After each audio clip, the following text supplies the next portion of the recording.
कहीं ना कहीं एक समय में हम लोग यह देखा करते थे कि साधु संत महात्मा भगवा वस्त्र धारण करके आते थे और भिक्षा भोजन पाके जाते थे, कि आज के दौर में जो लुटेरे हैं, जो क्रिमिनल हैं, जो अपराधी हैं, वो भी इस भगवा वस्त्र में अपने आप को इतना संरक्षित पाते हैं कि बड़े से बड़े क्राइम को करने से पहले वो भगवा धारण करते हैं।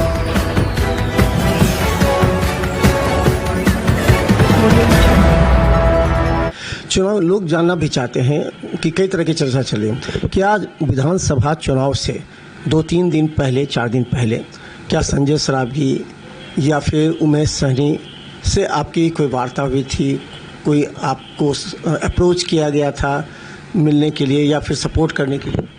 नहीं, स्वाभाविक बात है, विपक्षी दल के लोग हैं तो उनसे तो हमारी कोई बात है नहीं। अब बाकी वो अप्रोच कर रहे होंगे नहीं कर रहे होंगे इसका मुझे पता नहीं, लेकिन हमारी किसी से कोई वार्ता नहीं। उमेश सहनी जी हमारे गठबंधन से चुनाव लड़ रहे थे, इनके लिए जो दिशा निर्देश हमसे संभव हुआ हमने उतना करने का प्रयास किया।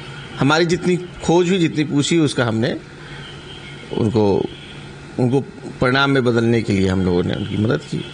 अच्छा, एक अंतिम सवाल, नेता का मेन पहचान और उसकी पहुंच, पकड़, वोटर जितना उसके पास है, समर्थक जितना हो, उसी से उसकी पहचान बनती है, उसी से राजनीतिक पकड़ मजबूत होती है। तो आपके जो वोटर थे जिन्होंने ब्लाइंडली आपके निराशा होने पर वोट को ट्रांसफ़र कर दिया, ऐसे वोटरों को, ऐसे समर्थकों को मजबूत करने का, उनको फिर एक छत के नीचे लाने का या फिर उन्हें फिर समझाने का आप प्रयास कर रहे हैं या फिर उनको मजबूत? वो सब हमारे जो लोग हैं वो हमारे संपर्क में, हमसे स्नेह है और वो आने वाले चुनाव में जो है आपको दिखेगा, चाहे हम नगर निकाय का चुनाव लड़े या त्रिस्तरीय पंचायत का चुनाव लड़े, जो हमारे लोग हैं वो हमारे हैं और हमसे जो स्नेह रखते हैं, जो हमसे भाव रखते हैं।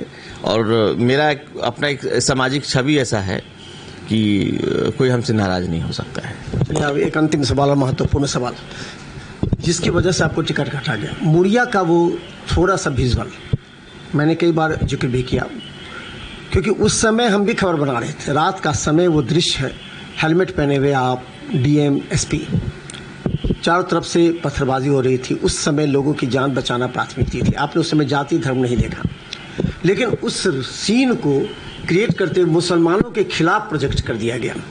तो ये जो किया गया, तो क्या लगता है कि ये चीज़ सभी समाज के लोगों को, सभी वर्ग के लोगों को, जो भी संजीदा, जो भी गंभीर लोग हैं, जो भी एक अच्छी राजनीति और अच्छे देश का बनावट चाहते हैं, उनको सोचना चाहिए। मैंने अभी कहा ना आपको कि जब 80% जो पॉपुलेशन है इंडिया का, कोई हरकत उनके तरफ से गलत होता है, तब तो मैं बयान देने में नहीं चूकता हूँ। मैंने सीधा भगवा को टारगेट किया, तो कहाँ 80% वाले लोग हमारे मोर्चा, हमारे खिलाफ में लोग बयानबाजी किए, ये हिंदू और हिंदुत्व का दुश्मन लोग हैं। गलती थी, उस भगवा की आड़ में लोग चोरी डकैती और बड़े अपराध कर रहे हैं, तो भाजपा और भाजपा के लोगों को मैंने टारगेट किया कि आपके दल में लोग इतने अपने आप को संरक्षित महसूस करते हैं। वहीं अगर गलती 20% समाज के लोगों से होगी तो बेबाकी से बात तो रखना पड़ेगा ना। गंभीरता उस समाज के लोगों को भी कहीं ना कहीं लेना चाहिए और इस समाज के लोगों को भी लेना चाहिए। और अगर आप बोलते हैं ना कि गांव घर में जब झगड़ा होता है किसी 2 परिवार, 2 बच्चों के बीच में, तो अच्छे गार्जियन वही माने जाते हैं जो अपने बच्चों को डांटते हैं, अपने बच्चों को सहेजते हैं और उनको सही दिशा निर्देश देते हैं। तो मैंने तो वाजिब जो वस्तुस्थिति थी उसको ही कहा था। हो सकता है उसका कहने का लहजा थोड़ा अलग होगा, जो उनकी भावनाओं को क्षति पहुंची, लेकिन जो विषय था उसी विषय को मैंने रखने का काम किया था और तो कोई नई बात की नहीं थी। अगर मैं इससे विमुख होता तो मैं क्यों दूसरी तरफ दूसरे समाज के लोगों को कहता। मैंने उससे पूर्व में एक बयान दिया था पटना में एक न्यूज़ चैनल को, ये जो भगवा वस्त्र और राम नाम का जयकारा लगाने वाले लोग हैं, आने वाले समय में भात दाल नहीं भभूत ही खाएंगे।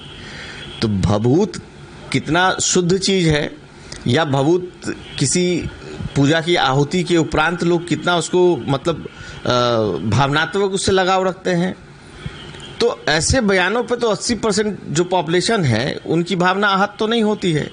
तो 20% वाले लोग क्यों मतलब छोटी बात को बात से विमुख होते हैं? तो गंभीरता इसको पॉलिटिकलाइज कर दिया जाता है, यानी कि एक शब्द अगर कहीं आपने बोला है तो पूरे लोग इस तरह का माहौल तैयार करेंगे, ये अल्पसंख्यकों का दुश्मन है। अब पॉलिटिकलाइज करने से क्या हुआ इस 2026 के चुनाव में, 25 के चुनाव में?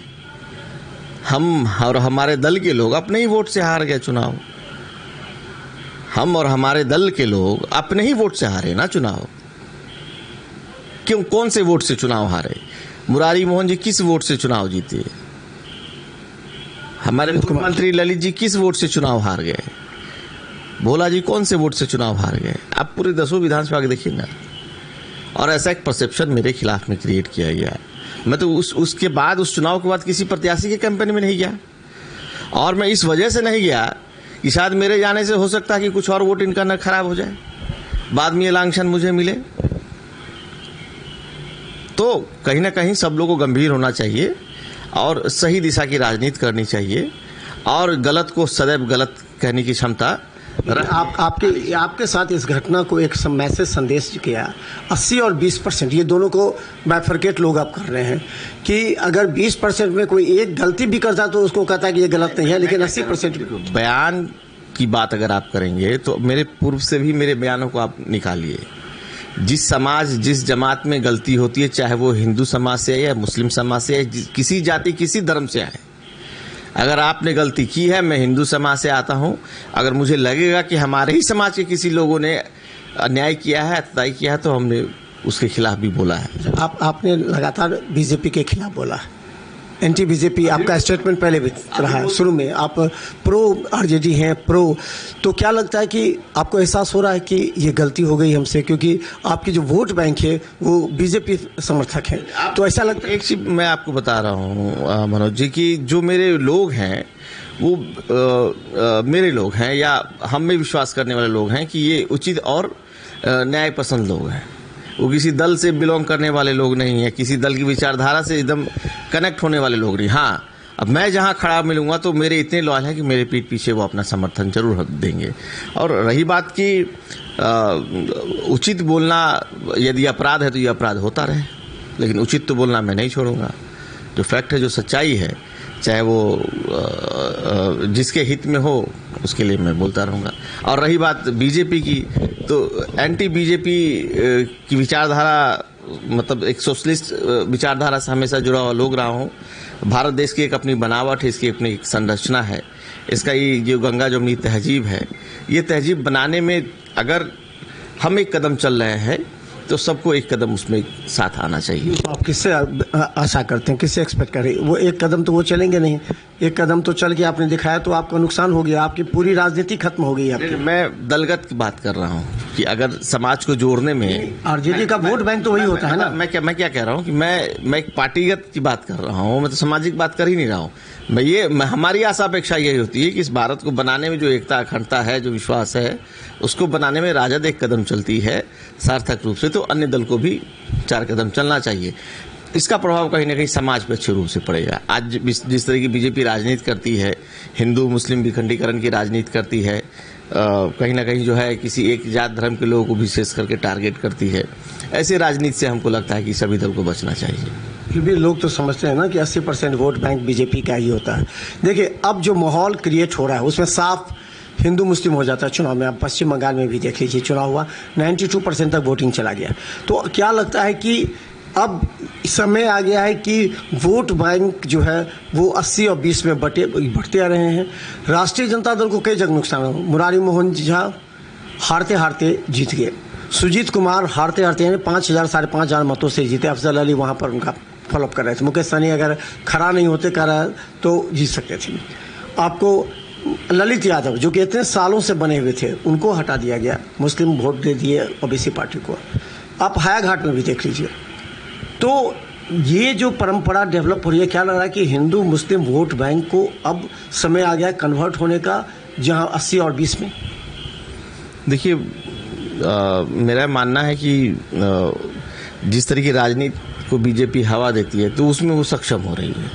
आज ओबीसी को हम लोग बी टीम मानते हैं बीजेपी की, तो अपने मुहिम में वो कामयाब हो रही है। उनके प्रत्याशी जहाँ जहाँ जितना वोट लाए उतने ही वोट से हमारे यही प्रत्याशी। बात हुआ कि जब आपके उस वीडियो को वायरल किया गया उस समय हमने आपके कई समर्थकों से बातचीत की थी, वो आक्रोशित थे कि ये झूठा वीडियो करके क्रिएट करके उनको टिकट काटा गया, इसीलिए हम एंटी आरजेडी हो जाएंगे। तो ये तो वर्तमान की स्थिति, पूर्व में जो चुनाव की वोटिंग का सिचुएशन रहा, इससे गंभीर जो है सीख हमारे दल के लोगों को लेना चाहिए और उसके अनुसार ही आने वाले समय में कुछ अच्छा निर्णय करें, चाहे वो संगठन पे आधारित हो, चाहे वो आने वाले आगामी राजनीति की विभिन्न सीट पे प्रत्याशी और बाकी चीज़ों की राजनीति हो, उसको साथ की अगर राजनीति अगर होगी, रणनीति बनेगी, तो निश्चित तौर पे आने वाला समय हमारा। आने वाला जो चुनाव आप लड़ेंगे, क्या लगता है कि इस टॉपिक को, इस मुद्दे को ध्यान में रख करके चुनाव लड़ेंगे, 80-20 या फिर वोट का वेरिफिकेशन? मेरा उतना ही इसने जो है मतलब उस समाज के लोगों से है जितना इस समाज के लोगों से है। मैं कभी इस विचारधारा की राजनीति नहीं करता हूँ और यह कहीं से विषय ही नहीं है। उसके बाद जो है मेरा कोई ऐसा रणनीति, मेरा कोई ऐसा स्टेटमेंट, अगर मुझे इतना ही आहत होता तो मैं इस तरह की विचारधारा के दल के साथ में एडज्वाइन हो जाता ना। तो मेरी जो राजनीति, जो जमीन है वो वही है, वही रहेगी, विचारधारा भी वही है। भले समाज के लोग भी जितना मेरे खिलाफ में जो रिमर उड़ाना है, कुछ और समाज के लोग नहीं, उसमें कुछ चिन्हित लोग थे जो प्रपोज हो गए, डिक हो गए, और उनकी आज अपनी राजनीति विषाद क्या है वो देख लें वो। और आने वाले समय में तो अभी उम्र तो हमारा 40-45 ही साल है ना, तो निश्चित तौर पे और मजबूती से राजनीति करेंगे। कब तक निर्णय लेंगे? निर्णय तो राजनीति चल ही रहा, तो यही निर्णय कुछ लोग कब तक निर्णय लेंगे? यही महीना, 2 महीना, 3 महीना, 4 महीना, कब तक निर्णय लेंगे? निर्णय तो कुछ ऐसा कोई विशेष निर्णय तो है नहीं। राजनीति चल रही है, चलती रहेगी। सामाजिक मुद्दों को लेकर के, दरभंगा के विषय को लेकर के हम हमेशा आपके बीच में आते रहेंगे। तो धन्यवाद। राकेश नायक हमारे साथ थे। बहुत से ऐसी बातें थी जिससे आम लोगों को अवगत करना आवश्यक था। देखिए, 3 बातें मुख्य थी। पहला कि जिस वोट बैंक पर राकेश नायक चुनाव लड़ते रहे हैं, उनका वोट बैंक उनका अपना वोट बैंक है, वो उनके सेंटीमेंट से जुड़ा हुआ है, वो कभी लाभ और हानि नहीं देखता। वो राकेश नायक जिधर कदम बढ़ाएंगे वो उन लोगों को मानसिक रूप पर नुकसान हुआ जब उस वीडियो क्लिप को लेकर के इनके बारे में अफवाह फैलाई गई और टिकट छीन लिया गया। एंटी आरजेडी वोट हो गया और नुकसान पहुंचा आरजेडी को। इसी तरह अब अगला कदम को लेकर के इनसे संपर्क में कई राजनीतिक दल के नेता भी हैं, लेकिन थोड़ा समय का इंतजार कर रहे हैं क्योंकि लंबी पारी खेलना है। अभी ज़्यादा उम्र नहीं है, लेकिन ये सोच रहे हैं कि आखिर कौन से दल उनका सुरक्षित आशियाना होगा ताकि जिस तरह उनके साथ खेला हो गया वो खेला दोबारा ना हो।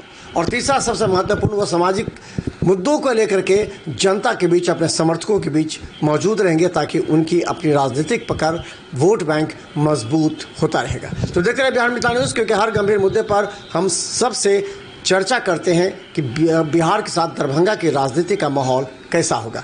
धन्यवाद।